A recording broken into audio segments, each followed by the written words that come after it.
Kita pernah bahas soal consumer research, soal pentingnya untuk ngerti konsumen. Semua bisnis kalau ditanya, apalagi marketing ya, orang-orang marketers tuh, kalau ditanya, apa sih yang akan kamu lakukan ketika melakukan marketing? Yang pertama pasti berusaha ngerti maunya konsumen. Berusaha ngerti konsumen itu seperti apa. Sayangnya kita pernah bahas nih di episode kedua kalau nggak salah, bahwa konsumen itu tidak mudah untuk dimengerti. Dan memang benar gitu ya, waktu itu saya jelasin. Kalau belum belum nonton, segera nonton gitu ya. Nah, tapi sebenarnya di episode ini kita mau ngomongin, ada satu opportunity untuk kita bisa mengerti konsumen gitu. Walaupun tidak sepenuhnya, tapi lumayan ngebantu ke sana. Ada tools yang bisa menuju ke sana sehingga kita lebih dekat lagi ke understand benar-benar tentang konsumen ini kurang lebih kayak apa. Halo, selamat datang di Marketing. Nama saya Ignatius Untung.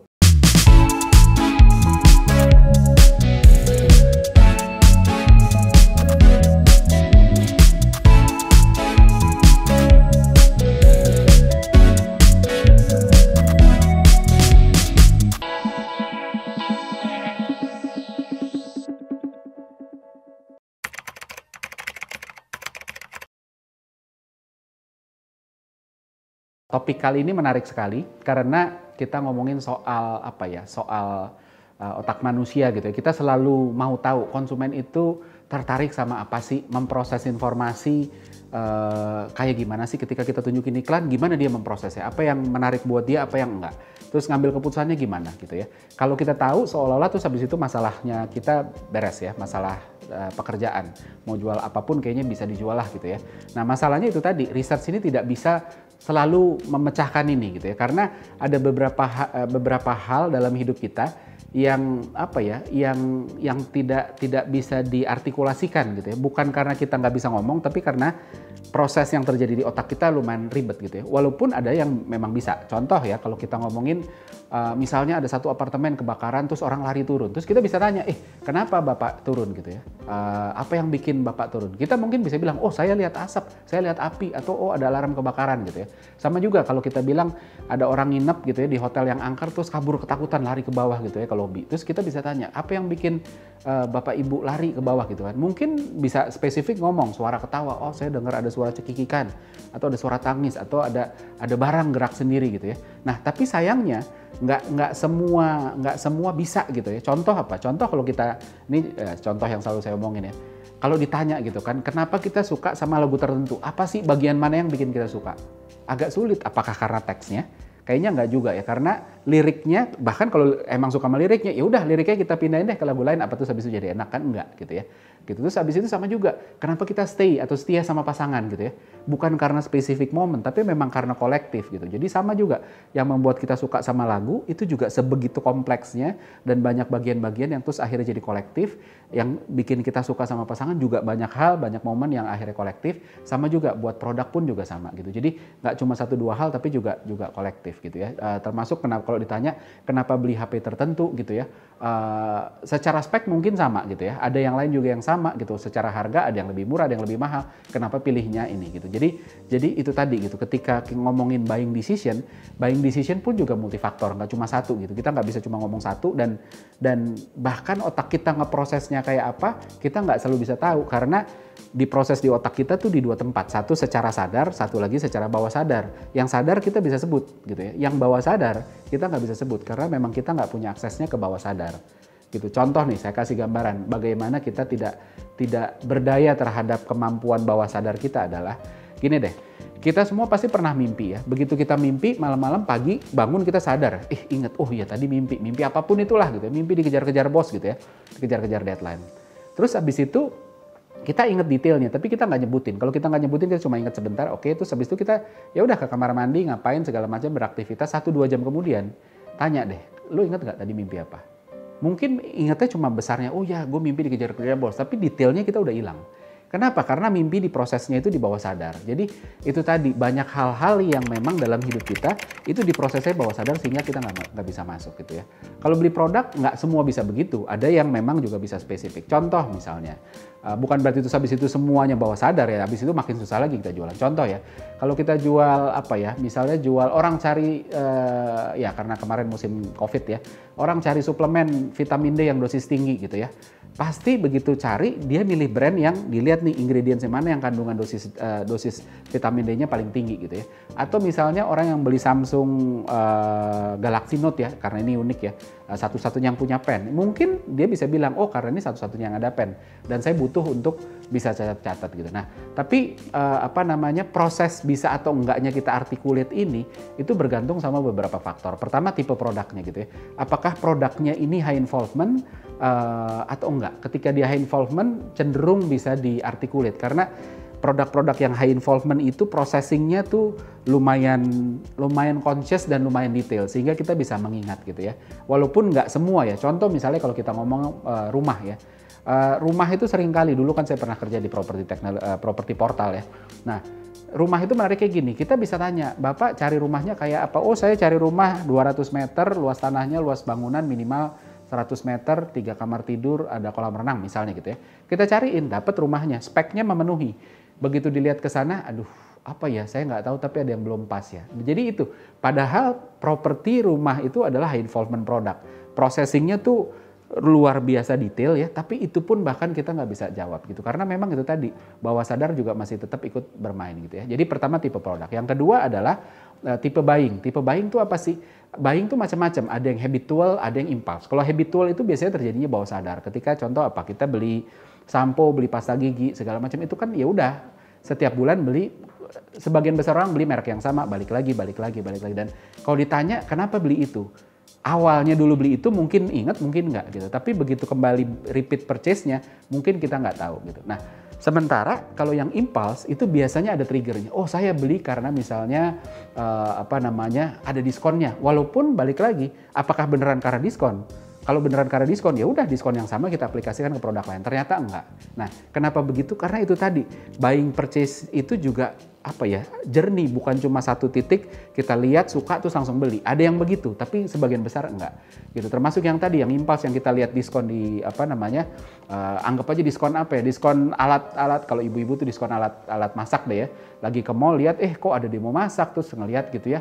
Terus habis itu ada diskon terus beli. Nah, bisa jadi sebenarnya bukan masalah diskonnya doang. Diskon itu hanya trigger di akhir, tapi awalnya sudah dibangun dari apa? Karena ibu itu memang misalnya ternyata beberapa minggu sebelumnya udah ngeliatin merek itu atau apapun itu gitu. Jadi memang sebegitu kompleksnya. Nah, jadi penting juga untuk ngerti tipe buying. Yang ketiga buying goal-nya. Goal-nya ini buat apa gitu ya? Semakin konsumen punya spesifik goal, makin bisa diarticulate. Misalnya, goal saya adalah cari koper yang tahan lama tapi enteng. Nah, sehingga kita bisa articulate ketika kenapa beli itu karena ini. Tapi ada juga yang yang buying goal-nya tuh nggak terlalu spesifik sehingga agak kompleks gitu. Jadi kompleks banget untuk mengerti konsumen itu tadi. Jadi nggak bisa kita research ditanya, Bapak Ibu beli ini karena apa sih? Nggak selalu bisa dijawab ya. Dan menariknya sekaligus sulitnya adalah kalau dia nggak bisa jawab terus dia bilang, saya nggak tahu juga kenapa saya beli ini gitu ya. Itu masih mending. Yang berbahaya adalah bahkan ketika orang sebenarnya nggak tahu kenapa dia beli, tapi dia tetap ngomong, saya beli karena ya warnanya menarik gitu. Padahal bukan warnanya. Kenapa orang ngomong begitu? Apakah berarti orang ini bohong? Enggak, karena memang otak manusia itu punya kebiasaan untuk selalu merasionalisasi gitu loh. Secara bawah sadar. Jadi dalam tanda kutip tidak sengaja berbohong. Nah, itu yang harus hati-hati. Nah, untuk bisa mengerti ini, kalau ngomongin cari solusinya, solusi sepenuhnya belum ada karena kompleks banget. Nah, tapi kita harus ngerti dulu bahwa otak manusia itu bekerja tadi dua, ada pilot, ada autopilot. Pilot itu conscious gitu ya, secara sadar, bisa di-customize, situasinya berbeda-beda dan pada akhirnya kita bisa articulate. Gitu. Tapi ada juga satu yang autopilot. Nah, ini yang susah banget gitu ya. Ini bekerjanya subconscious, otomatis kita nggak pakai mikir karena berdasarkan database gitu. Contoh apa? Contoh beberapa minggu lalu istri saya nanya sama saya, gue tuh kok nggak bisa ya nyetir parkir paralel ya. Emang gimana sih? Ajarin dong. Ajarinnya tuh nggak di mobil, kita lagi di kamar ngobrol sambil nonton TV, dia nanya, ajarin dong mundurnya tuh gimana sih? Setirnya dibaliknya tuh pas kapan sih? Saya bisa parkir paralel gitu ya, tapi suruh jelasin tanpa megang mobilnya nggak bisa karena Bingung ya, karena itu jalan dengan autopilot aja, jalan dengan sendirinya, dengan feeling, oh pas di sini tuh begini nih, ini baru diputar. Tapi kalau suruh jelasin, nggak selalu bisa ya, kecuali memang profesinya orang yang ngajarin safety driving gitu ya, atau guru sekolah mengemudi mungkin ya, itu beda lagi gitu. Nah, jadi beda banget. Nah, sama juga gitu ketika kita lihat dua produk di rak supermarket gitu ya, yang bikin kita masukin ke keranjang apa tuh juga kita nggak selalu bisa artikulat gitu ya. Apakah itu karena desain, apakah karena warna, simbol dan lain sebagainya. Gitu. Lihat billboard juga sama gitu ya. Kita lihat billboard biasanya sepersekian detik. Bahkan kita nggak bisa mengartikulasi kenapa sih saya lihat yang ini lebih lama dibanding yang lain. Yang lain lihat sedikit terus habis itu kita buang muka, nggak sampai 1 detik. Tapi ada billboard tertentu yang berdetik-detik kita liatin gitu. Jadi kita nggak bisa artikulat. Nah itu tadi, jadi kompleksnya luar biasa gitu kan. Nah solusinya apa? Solusinya sebenarnya walaupun ini juga bukan solusi sepenuhnya ya, tapi mendekatkan ke hal yang lebih akurat lah ya. Jadi tidak akurat 100% tapi mendekatkan ke sana. Solusinya disebut biometric tools. Biometric tools itu apa sih? Contohnya biometric tools kalau di dunia nyata tuh sebenarnya lie detector. Kita lihat ya kalau di film-film, terus habis itu ada penjahat, terus habis itu kita nggak tahu nih yang mana, polisi nggak tahu, terus habis itu didatangin terus dipasangin lie detector untuk bisa mendeteksi mana sih yang bohong. Nah kenapa bisa begitu? Karena kita bisa berbohong, tubuh kita bahkan bisa dalam tanda kutip berbohong secara tidak sengaja seperti yang tadi saya bilang, rasionalisasi. Tapi sebenarnya secara fisik, secara fisiologis kita tuh nggak bisa berbohong gitu. Jadi secara fisik kita tetap bisa bisa menunjukkan sinyal gitu ya. Gitu. Kayak ya, dan bohong ini nggak selalu sengaja ya, balik lagi ke tadi gitu, kayak kadang-kadang kita sakit ke dokter, dokter bilang nih nggak ada sakit nih, stres nih, terus kita bilang stres apa sih, enggak, gue nggak stres gitu. Nah, itu sebenarnya juga salah satu mekanisme denial karena sebenarnya kita stres tapi kita bilang enggak ya secara bawah sadar. Nah balik lagi ke biometric tools. Biometric tools ini macam-macam. Yang pertama yang paling populer tapi paling mahal, nggak banyak yang punya, itu fMRI. fMRI itu functional magnetic resonance imaging. Itu biasanya di rumah sakit, bentuknya gede, kapsul gede ya, kayak peti mati gitu ya. Terus badan kita dimasukin, tugasnya adalah nge-scan aktivitas otak gitu ya. Ketika kita lagi sedih, lagi senang, atau lagi stres, itu ada bagian-bagian di otak tertentu yang memang tugasnya, kalau lagi senang tuh bagian otak yang ini yang teraktivasi, kalau lagi sedih yang ini dan lain sebagainya. Nah itu didetek sama fMRI dan itu dipakai di contoh legendaris Pepsi Challenge ya. Jadi di Pepsi Challenge itu habis itu di remake dan dipelajari dengan mesin fMRI. Yang kedua EEG. EEG ini sebenarnya buat merekam gelombang otak ditempelin di kepala gitu. Walaupun ini nggak enak gitu. Kenapa? Karena kalau kepalanya nggak botak kayak saya itu nggak enak karena itu harus nempel ke kulit kepala dan ditempelin sama gel-gel. Jadi kalau orang yang berambut tuh biasanya nggak senang, dan kalau nggak nempel banget akhirnya nggak akurat. Yang ketiga ada GSR. GSR itu galvanized skin response gitu. Intinya adalah mendeteksi aktivitas di pori-pori di kulit ya. Karena ketika kita arouse itu biasanya pori-porinya terbuka, kita lebih berkeringat dan lain sebagainya. Tapi hasilnya jadinya nggak terlalu komprehensif ya. Nah, yang paling sering dipakai dan saya pun juga paling sering pakai itu eye tracker gitu. Eye tracker ini paling populer. Intinya adalah dia mendeteksi pupil kita tuh ngeliatnya kemana. Jadi kita untuk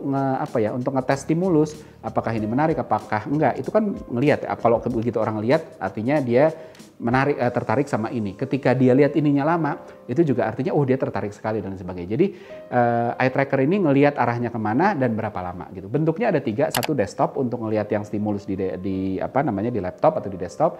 Yang kedua wearable, bentuknya kacamata. Ini bisa untuk ngelihat apa? Untuk ngelihat rak supermarket, untuk ngelihat apa. Jadi dipakai di kacamata, terus habis itu udah dia nge-track aktivitas mata kita.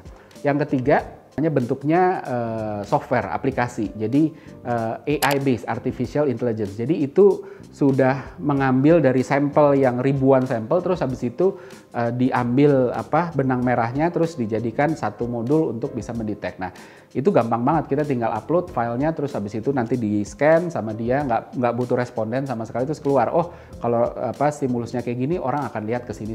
Dan ini saya lumayan banyak pakai dan ini lumayan ngebantu untuk ngelihat sebenarnya komposisi dari satu visual, entah itu iklan, entah itu produk, apapun itu gimana. Nah, Ini ngebantu juga buat kita untuk mereduce subjektivitas. Kadang-kadang kalau bikin iklan semuanya mau dimasukin, akhirnya tarik-tarikan, warnanya nggak karu-karuan, penuh atau segala macam. Nah, menariknya adalah pengalaman dari ribuan image. Saya udah nge-scan begini ribuan image ya. Ada pattern. Yang pertama yang menarik dan ini bisa dipakai untuk orang bikin iklan dan lain sebagainya. Yang pertama adalah kontrasnya. Kontras itu selalu menarik perhatian. Kedua, teks selalu menarik perhatian.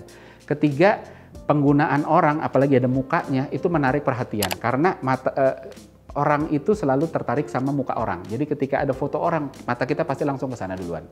Terus habis itu gambar foto orang itu lebih menarik daripada ilustrasi. Terus isolasi itu berguna. Isolasi itu apa sih gitu? Ketimbang kita crowded, semua penuh, terus akhirnya nggak ada yang diisolasi.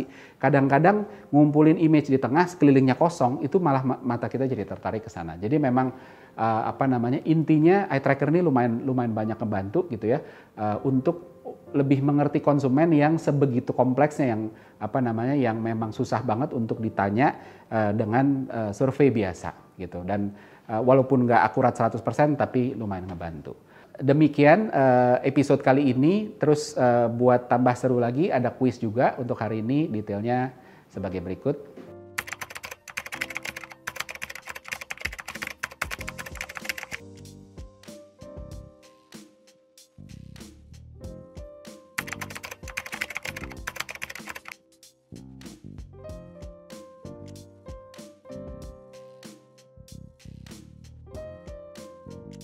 Jawaban kuis dari episode ini bisa disaksikan di episode selanjutnya, makanya jangan sampai kelewatan episode-episode selanjutnya. Saya Ignatius Untung, pamit undur diri.